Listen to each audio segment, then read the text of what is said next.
ఇక AP BJP అధ్యక్షుడు మాధవ్ మంత్రి లోకేష్ కు ఇచ్చిన మ్యాప్ పై వివాదం చెలరేగడం సరిచేసుకున్నారు.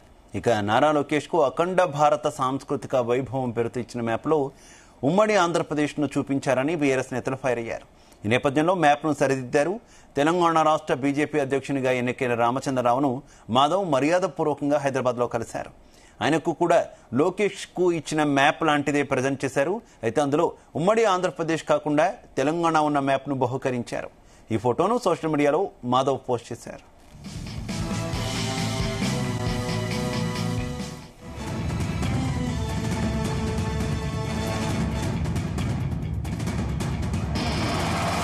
ఇదే అంశానికి సంబంధించి మరింత సమాచారం మా కరెస్పాండెంట్ రామచంద్ర అందిస్తారు.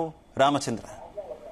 Thank you Siva. ఇటీవల ఆంధ్రప్రదేశ్ మంత్రి నారా లోకేష్ ను కలిసిన సందర్భంగా ఆ రాష్ట్ర ఏదైతే ఏపీ రాష్ట్రానికి చెందినటువంటి బీజేపీ అధ్యక్షుడు మాధవ్ ఇచ్చినటువంటి అఖండ్ భారత చిత్రపటంపై విమర్శలు వెల్లువెత్తాయి. ఈ నేపథ్యంలో తెలంగాణ బీజేపీ ఈ రోజు కౌంటర్ ట్వీట్ చేసింది. ఈ బీజేపీ తెలంగాణ అధ్యక్షుడు రామచంద్రరావు కూడా తెలంగాణతో కూడినటువంటి అఖండ భారత్ చిత్రపటాన్ని ఏపీ బీజేపీ చీఫ్ మాధవ్ బహరించారు. ఈ చర్యతో ఎక్స్ వేదికగా జరుగుతున్న విమర్శలకు తెలంగాణ బీజేపీ గట్టిగా బదులిచ్చింది. అఖండ భారతావని యొక్క అమోఘమైనటువంటి చరిత్రను తెలియజేసే చిత్రపటంలో అభ్యంతరాలు వెతకడం అనేది కొండను తవ్వి ఎలుకను పట్టిన క్షణంగా ఉంటుందని చెప్పి తెలంగాణ బీజేపీ తన ట్వీట్ లో పేర్కొంది. అయితే మాధవ్ ఈ రోజు హైదరాబాద్ లో మర్యాద పూర్వకంగా తెలంగాణ బీజేపీ చీఫ్ రామచంద్రరావును కలిసి అభినందనలు తెలియజేశారని, భారత సాంస్కృతిక వైభవాన్ని ప్రతిబింబించే ఒక చిత్రపటాన్ని అందజేసి తమ ఆప్యాయతను, సోదర భావాన్ని, తెలంగాణ పట్ల తనకున్న గౌరవాన్ని చాటుకున్నారని చెప్పి కూడా తెలంగాణ బీజేపీ పార్టీ తెలిపింది. అయితే మాధవ్ కూడా ట్వీట్ చేశారు.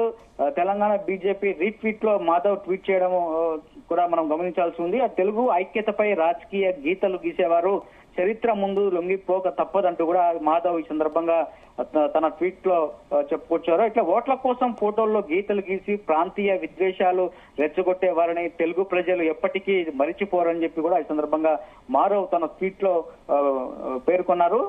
తెలంగాణ ఆంధ్ర ప్రజల మధ్య బంధాన్ని చీల్చే ప్రయత్నాలు వారి సంకుచిత మనస్తత్వానికి నిదర్శనమని ఆయన ఈ సందర్భంగా విమర్శించారు.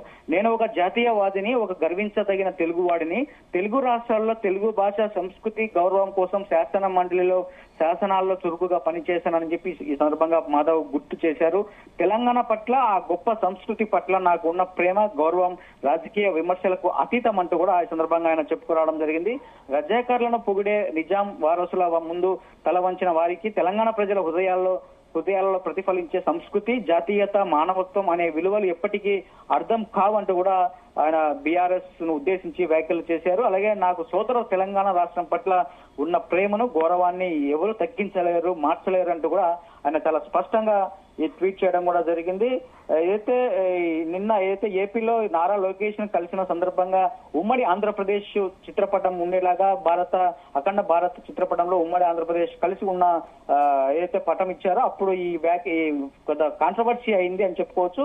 ఈ కాంట్రవర్సీ అయిన నేపథ్యంలో బీఆర్ఎస్ దాని వేలు ఎత్తి చూపే పరిస్థితి చేసింది. తెలంగాణ చిత్రపటం లేకపోవడం, తెలంగాణ రాష్ట్ర పటం లేకపోవడం భారతదేశంలో అని చెప్పి బీఆర్ఎస్ ఆరోపణలు, విమర్శలు చేసిన నేపథ్యంలో ఈ రోజు ఆయన తెలంగాణ చీఫ్ ను రామచంద్రరావును కలిసిన సందర్భంగా తెలంగాణ పటం ఉండేలాగా ఇవ్వడము.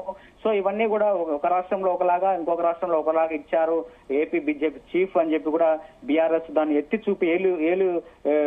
చూపే పరిస్థితి అయితే తీసుకొచ్చింది. సో ఈ నేపథ్యంలోనే అటు తెలంగాణ బీజేపీ కావచ్చు, ఇటు ఏపీ బీజేపీ చీఫ్ మాధవ్ కావచ్చు, బీఆర్ఎస్ కు కౌంటర్ గా ఈ ట్వీట్లు సమాధానం అయితే చెప్పడం ఇప్పుడు కాంట్రవర్సీగా ఉంది. ఇప్పుడు రెండు రాష్ట్రాల మధ్య బీజేపీ వర్సెస్ బీఆర్ఎస్ గా మారిందని చెప్పుకోవచ్చు Shiva. Right, okay, thank you.